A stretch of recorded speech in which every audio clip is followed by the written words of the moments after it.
Good morning, student. Today we are going to start a new chapter, that is chapter number 2, which is our relation and function. तो relation और function chapter को समझने से पहले हमें चीज़ समझनी है कार्टेशियन प्रोडक्ट। देखो ये आपके लिए सब नई चीज़ें हैं। कार्टेशियन प्रोडक्ट हो गया, रिलेशन, फंक्शन, सेट्स, ये आपके लिए सब ये एक नई चीज़ है। तो आपने सेट्स तो अब पढ़ लिया होगा। सेट्स का थोड़ा सा जो आगे आता है ना कंसेप्ट उसका, वो यहाँ पे यूज़ होगा रिलेशन फंक्शन में। तो रिलेशन फंक्शन को पढ़ने से पहले मैं आपको बता रहा हूँ कार्टेशियन प्रोडक्ट, जो आपकी एक्सरसाइज 2.1 में यही कार्टेशियन प्रोडक्ट ही यूज़ होगा। तो कार्टेशियन प्रोडक्ट क्या होता है? कहता है अगर दो नॉन एम्प्टी सेट्स हैं P Q, non empty sets का मतलब उनमें कोई ना कोई एलिमेंट ज़रूर होगा, वह एम्प्टी नहीं है, तो उनका कार्टेशियन प्रोडक्ट कैसे लिखेंगे? P cross Q. प्रोडक्ट का मतलब होता है ना मल्टीप्लिकेशन, समझ लो यहाँ पे भी वही मल्टीप्लिकेशन है। The Cartesian product of two non-empty set P cross Q is the set of all ordered pairs of elements from P and Q, that is, ये देखो P cross Q का मतलब ordered pair PQ such that P belongs to, पहला element किसको belong करेगा? पहला element पहले set को और सेकंड एलिमेंट सेकंड सेट को। ऑर्डर्ड पेयर होता है ये, ओपन ब्रैकेट में ये दो एलिमेंट्स लिखने इनको कहते हैं ऑर्डर्ड पेयर, और ये जो अगर तीन लिख दिए इनको कहेंगे ऑर्डर ट्रिपलेट। तो यहाँ पे पी क्रॉस क्यू का मतलब ऑर्डर्ड पेयर पी क्यू, और ये पी किसका एलिमेंट है? सेट पी का, और क्यू किसका एलिमेंट है? सेट क्यू का। तो है ना, पहला एलिमेंट पहले सेट को बिलोंग करता है, सेकंड एलिमेंट सेकंड सेट को बिलोंग करता है। और एक चीज, अगर मेरे पी सेट में कोई भी एलिमेंट नहीं है, इफ पी इज 5 और Q is 5, then P cross Q भी क्या होगा? 5।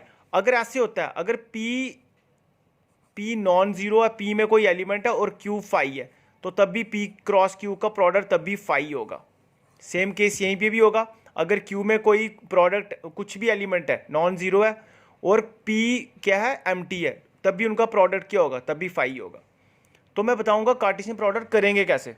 मान लो मेरे पास एक सेट है A जिसमें एलिमेंट है 1 2, एक सेट B है जिसमें एलिमेंट है 3 4, तो मुझे चाहिए A cross B Cartesian product. देखना A cross B sequence follow करना, A क्रॉस B। अगर देखो मैं ऐसे बात करता हूं, अगर मेरे पास ये होता x, ये होता प्लस y, इसको मैं मल्टीप्लाई कर दूं 2 प्लस a से, तो मैं कैसे करता हूं इसको? पहले मैं करूंगा x को 2 से, 2x, फिर x को a से, फिर सिमिलरली 2y, फिर ay। तो सेम यहां पे भी कुछ वैसा ही चलेगा। A क्रॉस B सबसे पहले 1 3, फिर 1 को 4 से। मैंने आपको कहा कार्टेशियन प्रोडक्ट में हमेशा क्या यूज होगा? Ordered pair. आया ना ऑर्डर्ड पेयर? देखो 1 3, फिर कॉमा, फिर 1 4, फिर कॉमा, फिर सेकंड एलिमेंट से 2 3 कॉमा 2 4, दैट्स ऑल। अब आप ये नहीं कर सकते कि फिर इसके भी उल्टा करने शुरू हो जाओगे, 3 से 1, 3 को 2, 4 से 1 4 2।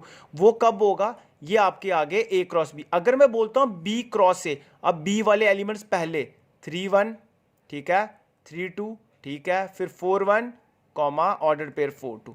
ये है मेरा कार्टेशियन प्रोडक्ट। और एक और यहाँ पे एक रिजल्ट है, अगर दो ऑर्डर पेयर्स जब इक्वल होते हैं तो इनका मतलब उनके कॉरस्पॉन्डिंग एलिमेंट्स भी इक्वल होते हैं। मतलब if A1 B1 is equal to C1 D1, ये ऑलरेडी मैं कह रहा हूँ ये गिवन है, ये दोनों ऑर्डर पेयर इक्वल हुए, तो इसका मतलब हो जाएगा कॉरस्पॉन्डिंग एलिमेंट का इसका पहला एलिमेंट A1, इसका C1, A1 is equal to C1 and B1 is equal to D1। तो इसी के ऊपर एक क्वेश्चन आता है, ये एक्सरसाइज 2.1 का।